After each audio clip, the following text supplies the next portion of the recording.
in His Grip with Dr. Chuck Betters of Marking Ministries. Today we continue with the message from our archives titled Trumpets and Bowls, Part 1, from the series Unveiling and Understanding Revelation. Each In His Grip message is designed to help turn your heart towards Jesus and to equip you to walk by faith. Let's join Dr. Betters in the sanctuary. Verse 5 tells us the angel took the censer, filled it with fire. Well, now wait a minute. I thought it was filled with the prayers of the saints. Well, you see, those prayers are emptied out onto the throne. Those prayers are presented to the Father, and in response to the prayers of the saints, what you see happen next is the answer. God answers the prayers of His people with the events that follow when the censer is emptied and it is filled with fire. You see, it says in verse 5, He filled it with the fire of the altar and He cast it into the earth.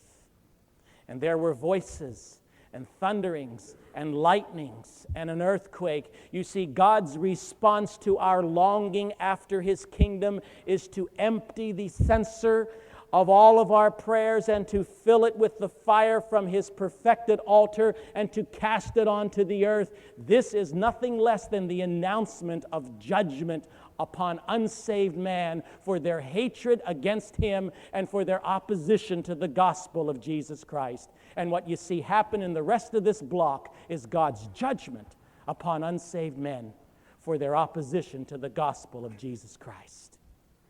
And all of it is in response to the prayers of His people.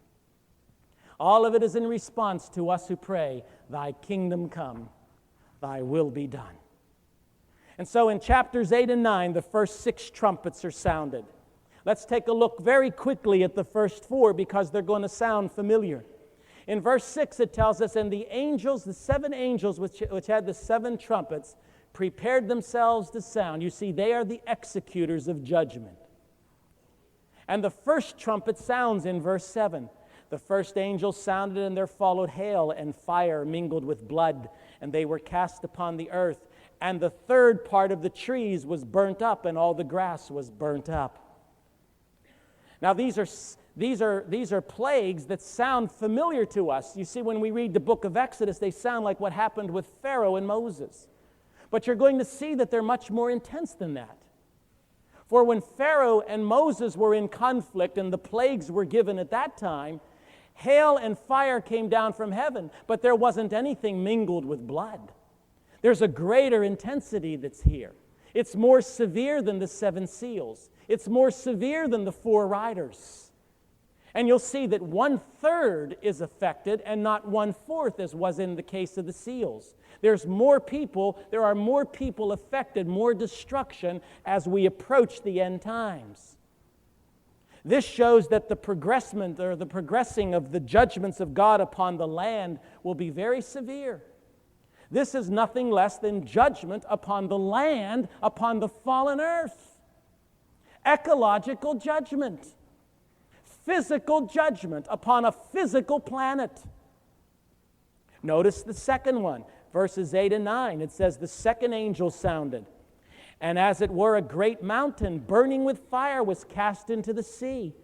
And a third part of the sea became blood, and a third part of the creatures which were in the sea and had life died, and a third part of the ships were destroyed. We're not talking only about ecological disaster, we're talking about maritime disaster that results in ecological destruction. Have you ever heard of so many tankers running aground, so many machines leaking their gold into the seas? We are slowly but surely destroying the earth in which we live.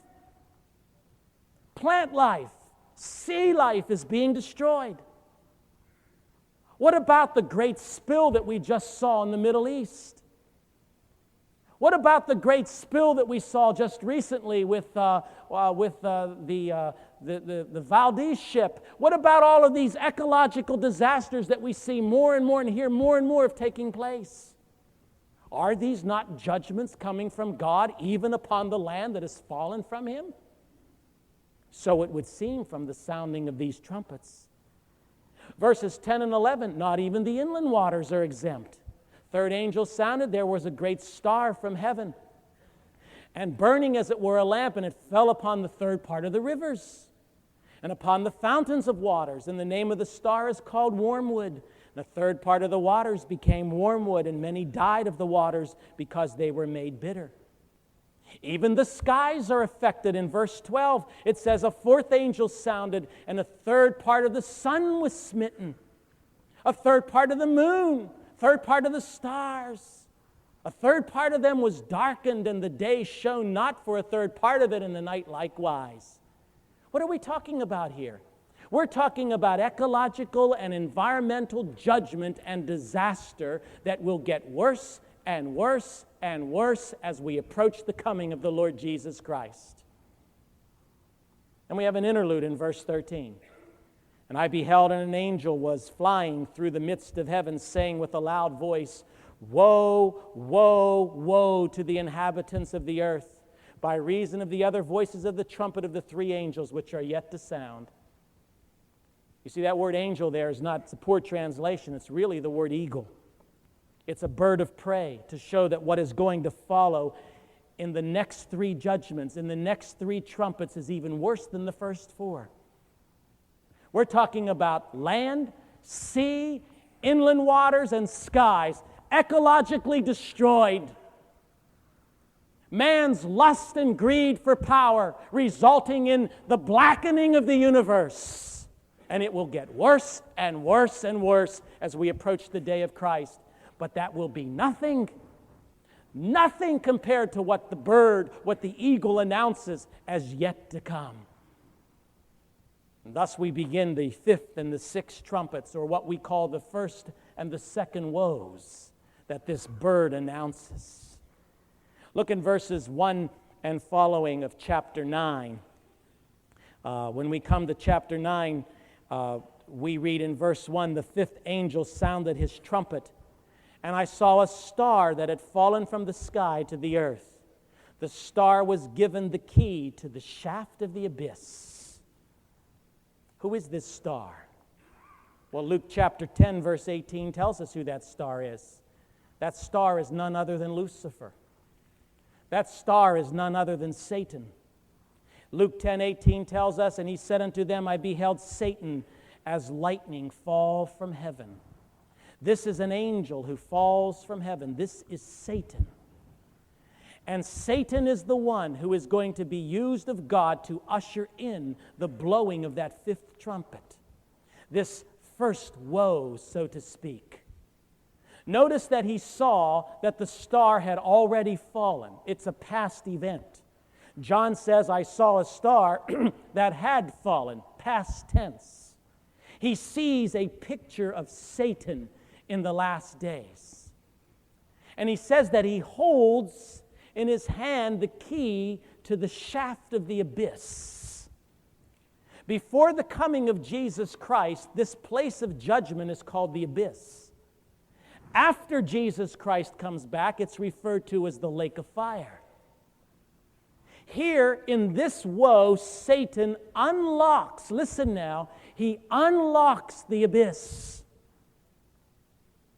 Satan has a key, and he unlocks the abyss to let loose the creatures or the demons that are in that abyss to roam the world. We are now approaching the last days, and during that time frame, Satan is going to be given the power to take that key and to unlock hell. And when he unlocks hell, the demons that are in that place are going to have the freedom to roam the world. You listening?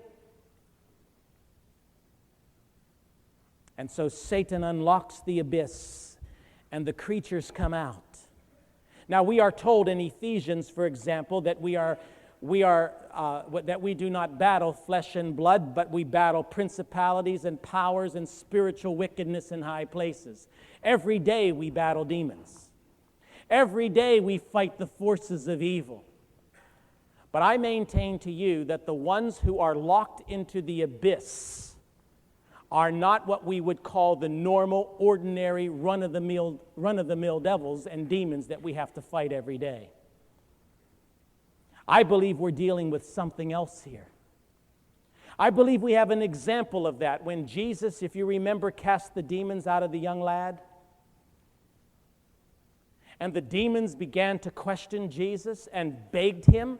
They begged him not to send them away, but they begged him to make some other course of action. You read about it in Matthew 8, beginning with verse 30. It says, some distance from them, a large herd of pigs was feeding. You remember the story? Jesus cast the demons out. The demons begin to speak to Jesus. The demons, it says in Matthew 8, begged Jesus, if you drive us out, send us into the herd of pigs. Why would they beg him to do that? Why would they beg him to do that? He said to them, go. So they came out and went into the pigs, and the whole herd rushed down the steep bank into the lake and died in the water. You see, I believe we're dealing with a special legion, a special force, if you will. But I want you to notice that to Satan, the key in verse 1, the key is given to him. It's not a key that he pulls out of his back pocket. It's not a power that he has within himself. It is a key that God gives to him. Friends, let's not forget something. Hell was not created by Satan. It's not his abode that he likes to go to. The abyss is not a place that Satan loves to be in. Hell was created by God. God created hell, and he is the one who holds the key. He is the one who unlocks the abyss, but now he gives that power to Satan. He has given that power to unlock the abyss, and out of the abyss come these demons. Now I want you to notice verse 2. When he opened the abyss, smoke rose from it like the smoke from a gigantic furnace. The sun and the sky were darkened by the smoke from the abyss. Now, it's interesting to note that in the context of the first 4 trumpets that speak of ecological disaster, when hell is unlocked in the 5th trumpet, smoke fills the sky. The sun is darkened. We see a piggybacking effect, if you will, upon the environment. There's no need to allegorize verse 2. There's no need to look for some other symbol there. I believe we are talking about a literal darkening of the sun and a literal darkening of the sky, but its origin, its place of origin is the abyss, right out of hell, right out of the pit, as the result of this demonic activity. Then notice verse 3. It says, and out of the smoke locusts came down upon the earth and were given power like that of scorpions of the earth. They were told not to harm the grass of the earth or any plant or tree, but only those people who did not have the seal of God on their foreheads. That's the unsaved. They were not given power to kill them, but only to torture them for 5 months. And the agony they suffered was like that of the sting of a scorpion when it strikes a man. During those days, men will seek death, but will not find it. They will long to die, but death will elude them. You know, as I began to study the physical description of these demonic locusts, I looked first of all at their physical description. They're horse-shaped. They wear crowns of fake gold, iron breastplates, faces like men, long flowing hair, teeth like lions, tails like scorpions.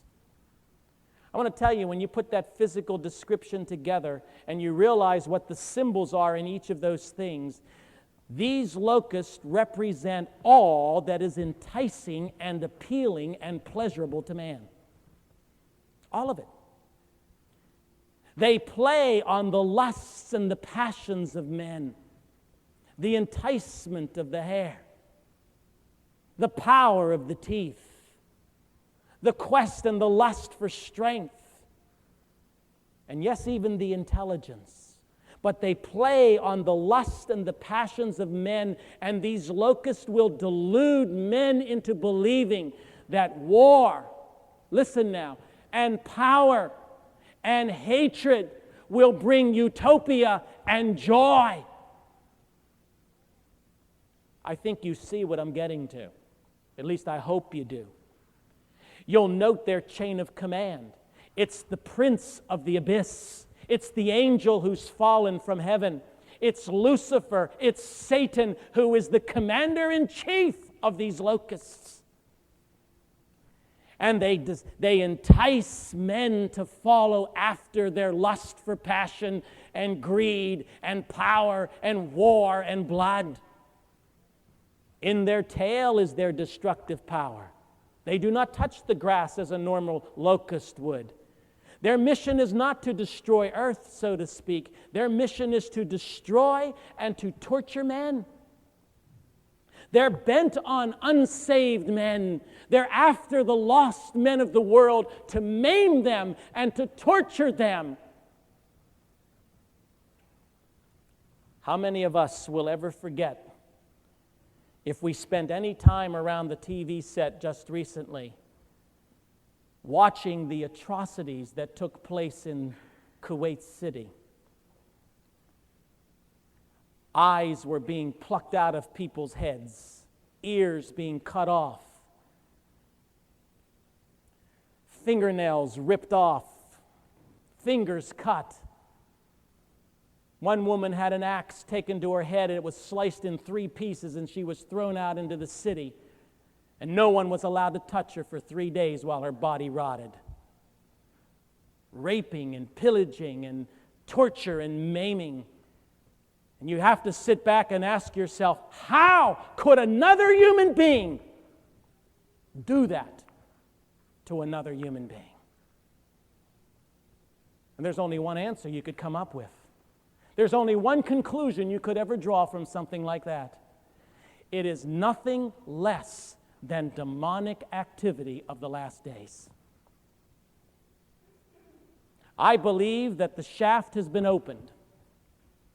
I believe what we have seen in the past 6-7 months is but a snapshot of the activity that for days and months and years to come is going to get worse and worse and worse.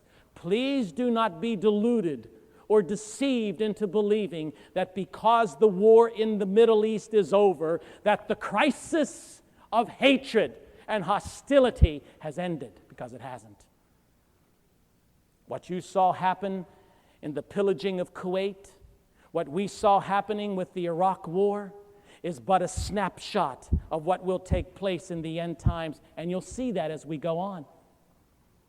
The locust plague, in their tail is their destructive power. And how long do they do it for? 5 months. You say, what's the 5 months? That's the lifespan of a locust, beginning to end.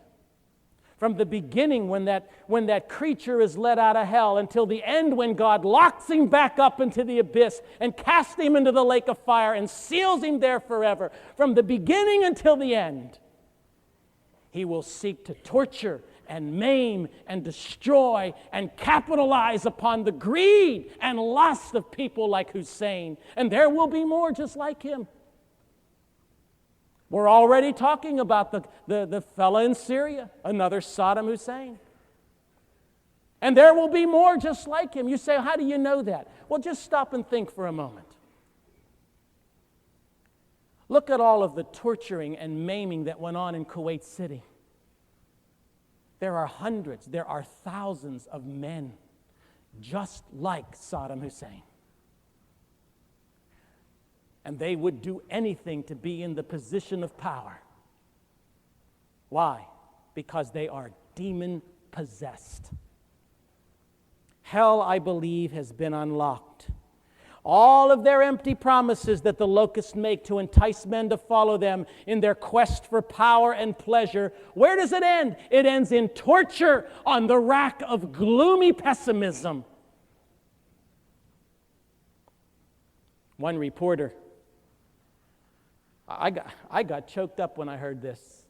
I mean, there was I don't know who he was, I didn't remember the name, But he had just been out into the field over in Iraq, and they were flying him back to his home base, and he was in a helicopter.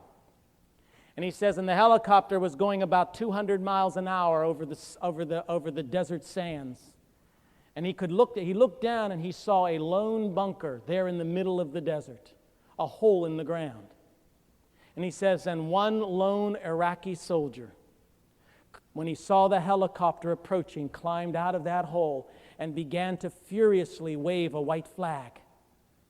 And as the helicopter went by him, his hands went into the air and he dropped to his knees and he was literally begging the helicopter to save him. A picture of all the promises of demon-possessed people.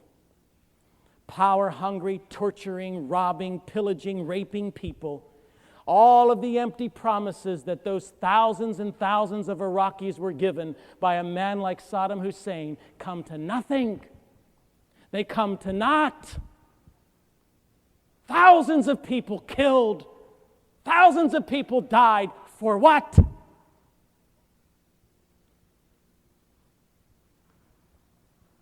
A demon-possessed leader comes right out of the smoke of hell. Verse 7 tells us the locusts looked like horses prepared for battle. On their heads they wore something like crowns of gold, and their faces resembled human faces. Let me decode some of the symbols here for you. First of all, the whole idea of these locusts looking like horses can be only interpreted one way.